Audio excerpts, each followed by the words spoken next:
Alright,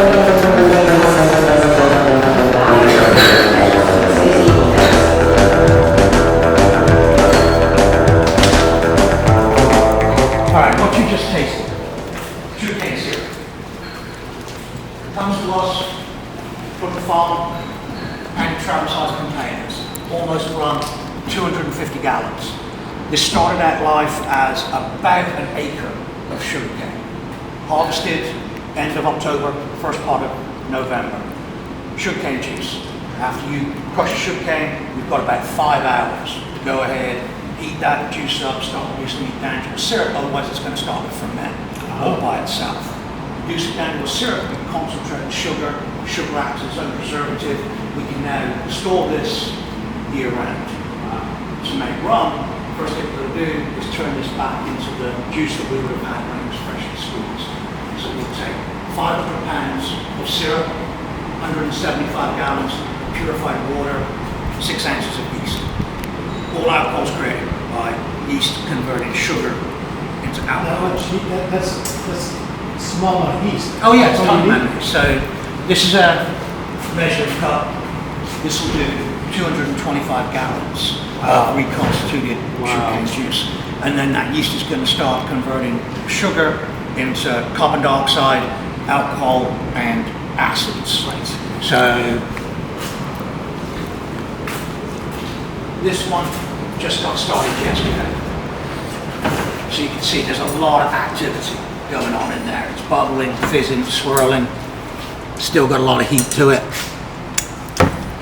Taste it, tastes just like sugarcane juice. Still very, very sweet. Yep. Good, right? Yeah, you get a little sense of fermentation there, but yeah.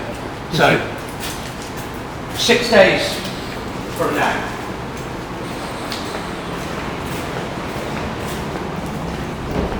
this is the final product. So as you can see, there's absolutely nothing going on whatsoever. It's totally flat. Taste it now, completely different. There's not a bit of sugar left in there whatsoever. So this is sugarcane wine. Same process. If we would, you want to come around this side? Sure. If we'd started off with grape juice, add yeast, you'd end up with either red or white wine. Right. Because we started off with sugarcane juice, you end up with sugarcane wine. Because sugarcane wine obviously tastes as bad as it does, the only thing we're going to do with that is turn it into rum. So at this point, it's about 13% alcohol by volume, 26 proof. So this is going to go in the still distillation, very, very simple. What we're going to do, heat this up, alcohol evaporates at a lower temperature than water. Right. So you get the alcohol to evaporate, condense that vapor back into a liquid, separate the alcohols you want from the alcohols that will kill you, and you've got rum. From the alcohol that kills you. We got 2 very old-fashioned pot stills. So these are no different from stills you would see 300 years ago, other than they're electric. So it works like a big electric kettle. Element in the bottom of it, this is filled with heating oil. That's our boiler behind you. Boiler heats up the heating oil, pumps it through the element. Element's our heat source, heats up the wine. When you get to 78.3 degrees Celsius, that's the magic number where alcohol starts to evaporate. Vapor's going to rise up, hit the onion dome. Because of this separation, dome stays 2 to 3 degrees cooler than the pot will. So that vapor is going to hit the cooler copper, condense back to a liquid, fall back down, evaporate, right up, hit the cooler copper, condense back to a liquid, fall back down, reheat over and over and over again. Every time alcohol evaporates, it gets purer, purer, purer. That's why we don't mind you sticking your fingers into our wine. Purer it gets, the lighter it becomes. Right. Eventually, so pure, so light, it no longer stops here. That vapor is going to race straight up through the dome into our pipe. Our coil is inside here. It's gradually going to start to condense, turn back to a liquid, flow downhill into our condenser. Secondary coil inside here, surrounded by cold water. This is where we're turning what's left of the vapor back to liquid again. Liquid's going to drain out the bottle, fill this reservoir, float the hydrometer.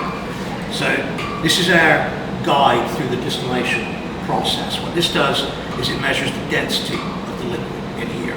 The denser it is, the more gravity it has, so it's going to pull the bulb down. As we progress through the process, we're going to get less and less alcohol, it'll become less and less dense, so this is going to float up. First thing that we're going to get out of here, first thing that evaporates there. We call it 4 shots. This is mostly methanol. This is what, if you leave it in the final product, it'll make you go blind. Yeah. So You learned that? yeah, we're going to put a gallon jug underneath here. We're going to collect. Start off at about 165 proof. By the time we fill this, we're up to, we're down to about 140 proof. Put that on one side. We're no longer going to kill anybody. Get our trusty Budweiser barrel. So we're going to collect the next 6 to 7 gallons. Here, we're down to about 140 proof. We're starting to get ethanol coming through. Ethanol is what we're looking for, that's drinking alcohol. At this proof, we're going to get a lot of acetone coming through. So, fingernail polish remover, here you really don't taste it either. So, by the time we filled this about halfway, it's time to start tasting it. We've dropped down to around 135 proof. We should be getting most of the ethanol at that point. Start tasting it. Should be nice, sweet, plump, nice soft mouthfeel. When that happens, switch your barrels, now you're playing for keeps. We're going to collect this for the next 6 to 7 hours. We're not in any hurry. This is literally going to trickle out of here. The slower we do this, the longer we draw this process out, the more interaction we're going to get between copper and the alcohol vapor. Copper neutralizes sulfur. So the reason why these wines taste really like sulfur. So the longer the process, the better the rum's going to taste. The copper also neutralizes all the alcohols that cause them to burn as they go down. Stretch that process out, we get a rum that's very, very smooth. Once we get about 110 proof, it's time to start tasting it again. At that point, the stills are up to 96, 97 degrees. We know water boils at 100 degrees, so we're starting to get water vapor coming through. It's going to start to get really thin, really watery in your mouth. That's time to cut it off. Yeah, don't be greedy. From the rest of that, from about 105 proof down to 70 proof, we're going to collect it.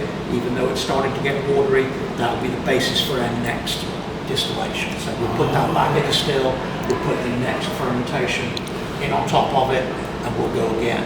So that little bit of ethanol that's trapped in there, even though it's starting to get watery, we'll get it on the next go round. So we made our cuts at the top end about 135 proof, at the bottom around 105. Whole thing's going to average out about 115, 120 proof from the 225 gallons of wine that went in the still.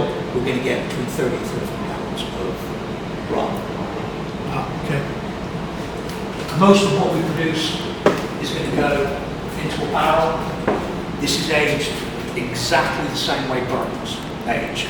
So this is brand new American white oak barrels from Calvin Cooperage in Louisville, Kentucky. They're going to be aged minimum 4 years. 4 years is when we start tasting them. Each barrel is going to be as individual as the tree that it came from. Right. So some barrels might be ready in 4 years, some might not be ready for 10 years. It's just a matter of tasting them regularly, using your best judgment as when you think they're going to be ready. Barrels are all charred. So either a number 3 or a number 4 char. This does 2 things. First, it helps open up this wood grain. The reason it's so hot back in here, we want it to be really, really hot. In the summertime, with 2 stills running, it's 100 degrees in here, and these barrels expand. So as they expand, wood grain opens up, it lets the rum soak about 90% of the way through the wood.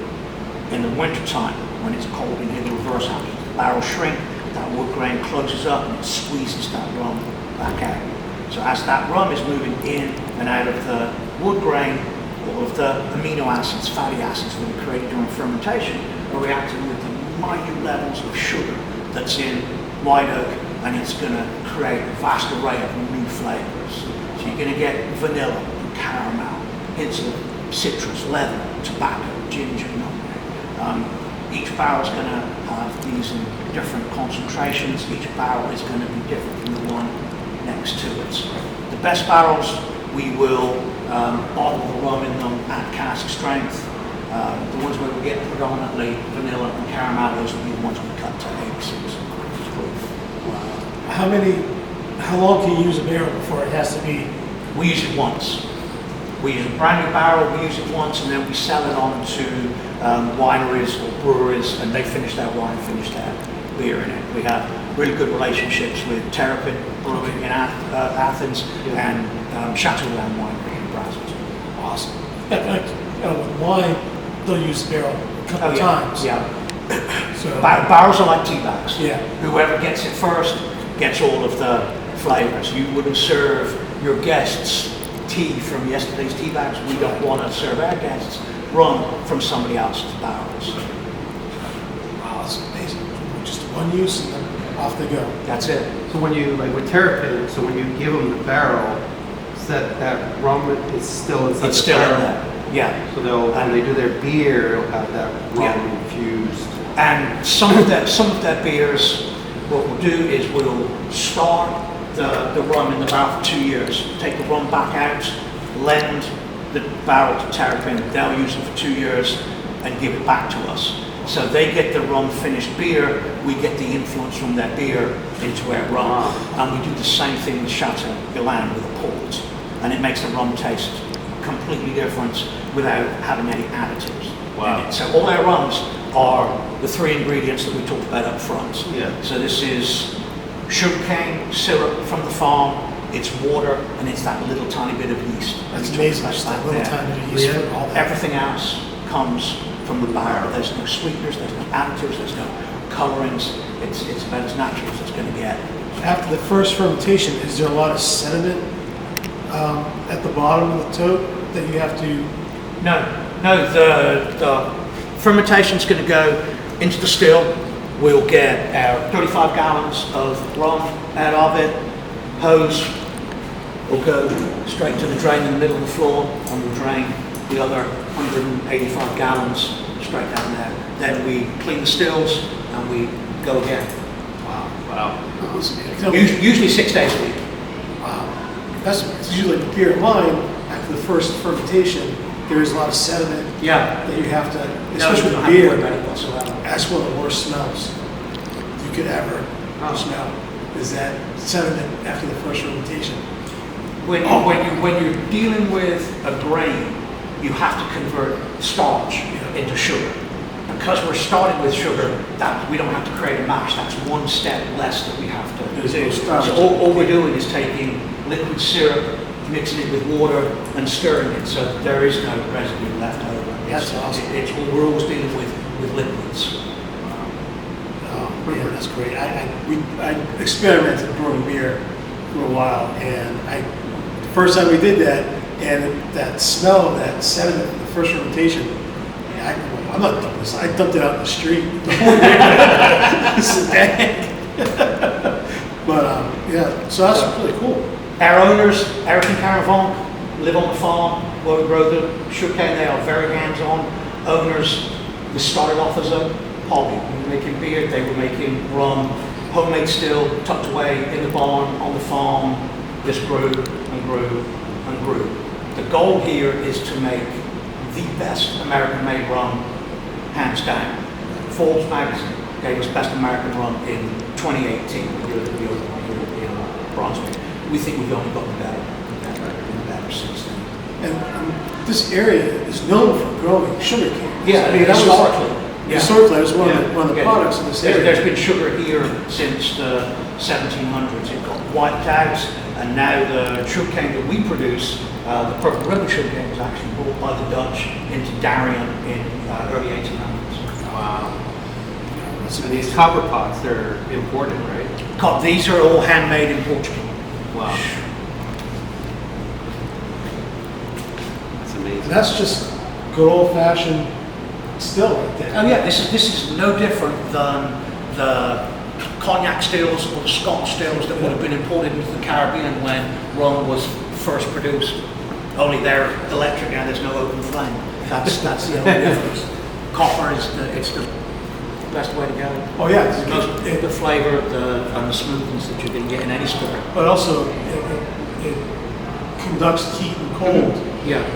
thoroughly, so it's So when you heat it up, everything gets heated. That's why we have a evenly. stainless steel jacket Yeah. on there to contain the heat. Otherwise, it would be 1,000 degrees in here rather than 110 degrees in here. And then it also cools, is great conductor of cool. Yeah. Cool. So that's why you have we used to make, I don't know, we used to make cool taps in college with coolers and copper tubing. We put inside the cooler, and then we'd have hoses hooked up to a regulator for the keg, and then we just put ice in the Hey, cooler. college education is never a bad thing, is No, it? chemistry. Not bad for a bunch of accountants. Come on. A+ chemistry. This is what my dad paid for. But yeah, I mean, that's how you cool the beer. I mean, all bars work with the same concept. Those kegs aren't sitting in a refrigerator; they're room temperature. It's a cooling system that the beer goes through before it gets to your glass, and it's all copper. Yeah, Yes. this is Yeah, they are works of art as well as Yeah. being Yeah. pieces of machinery, aren't they? They're gorgeous. it's just beautiful to look at because it's just the copper is such a great thing, but the science behind it, what's going on, inside there. It's Yeah, a really little bit of is- science, a little bit of art, and a lot of love. Yes. That's how you make rum. Yeah. Yeah, this is great. So the barrels sit for 4 years, so how often do you guys taste them? Once every 6 months, Okay. and then decisions made. You ever had to throw out a barrel? We've got a few over there that we're working on right now that weren't tasted quite as regularly as they should have been, and they're a little too oaky.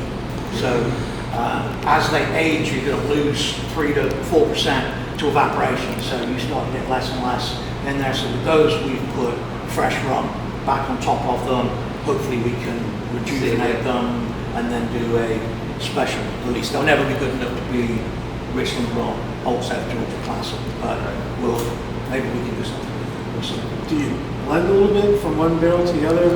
We have recently done a 2019 blend where all the barrels are from 2019. That's the only blend that we've done apart from our 20th anniversary was a very limited edition blend. But usually it's all single barrel. The vast majority, 95% of it is single barrel. We want the individuality of each barrel to come through. That's So does each bottle then from each barrel taste different? Yes. Yeah, and each bottle will tell you the barrel that it came from and when it was distilled. And then you can taste side by side by side by side. Each one will taste slightly different than the next. And that's what you want. You want each one to be the best it can possibly be rather than just blending the good with the not so good. this definitely separates because mass-produced rum is usually all steel. Yeah. It might have the same kind of distilling process, but they're not in barrels; they're in steel containers. Yeah. So- Rum is a huge category of spirits. There's as much versatility in rum as there is in whiskey. It's hard to compare a single malt scotch than it is with moonshine. It's all whiskey, and there's that much difference in the rum world also. What do you do for like a spiced rum? We don't. So we don't add anything to them. No, we don't produce a spiced rum. This is it. It is water, sugarcane syrup, yeast, and the barrel. And that is it. That's the purity. Nothing added to it whatsoever. Wow. So it all depends on this right here. Yeah, depends on the tree that this Tree. particular barrel came from. What was it tall and skinny, short and fat? Was it in a wet spot? What were the minerals in the soil? All of these things are going to affect the resins in the wood, and it's going to affect the flavor. And how quickly or how slowly it releases that flavor. So it's almost like maple syrup in a tree. Yeah, Maple tree. absolutely. It's the same Each season, depending on how cold the winter was, Yeah. how warm, how Yeah, concentrations of sugar, and wherever rum is produced, the terroir is going to come through. So we have our own terroir with sugarcane being grown in Richland. It really is an art. We talk about the science of it, but when it gets down to this point, it's more of an art. It is. It's science, art, and a lot of love. Yeah, that's amazing. It really is. hopefully a good tree. And everybody here has a love of rum too. Right. Yeah. That's your job description. You must love rum. Must love rum. Yeah, that's that's an easy yes for me. Yeah, yeah. I don't know about anyone else, but. Can you drink rum every day? But I'm such But a. it's absolutely delicious. Yeah. Straight out of the still. Wow. You see when you come through, normally there's always a glass sitting right there. It'll be tasted as it's coming out of the still. Make sure everything's going good and make sure it tastes right. That's fantastic. What's nice about it, because you have it so pure, when we tasted those flights of mixed drinks, it makes it, to make a cocktail out of that is a whole lot easier because it's already very, very smooth. Yeah. You don't We're not trying to cover up Yeah. the flavour of our rums by adding ingredients. What we're trying to do is enhance them by adding ingredients. Yes, making a cocktail with this is easier because the other stuff you have to either load up with some kind of juice or Garnier, Sprite or something bitter. to kind of mask it. But you're bringing it out. Yeah. You can really taste it. We are Taste trying to those enhance flavors. the flavour of the rum on cover. Yeah. Now with the coffee, so you get the coffee from wherever the coffee is sourced from. How do you guys infuse that? Okay, so we're part of a consortium. Coffee, it's all ethically sourced, Yeah. fair trade coffee. Comes from Peru and Honduras. Whenever we empty a barrel of our old St. George plastic, we put 150 pounds of coffee beans into that barrel, let it sit for 5 weeks. Every day that barrel gets churned. The beans get lightly misted with rum, and then they're sent to Cafe Campesino in Americas to be roasted. Okay, so And they that come flavour green. gets sealed. They come in green. We age them with the aromas from the empty barrel, and then that flavour is sealed in when it's roasted. Wow. Yeah, it's absolutely fantastic coffee. Yeah, I've bought a couple bags of Yeah, it's coffee. delicious. It's fantastic. Just the flavor when you grind it and drip it. Oh yeah, the aromas are Oh yeah, it's fantastic. fantastic. Yeah. This is amazing. I've learned something new. So this is great.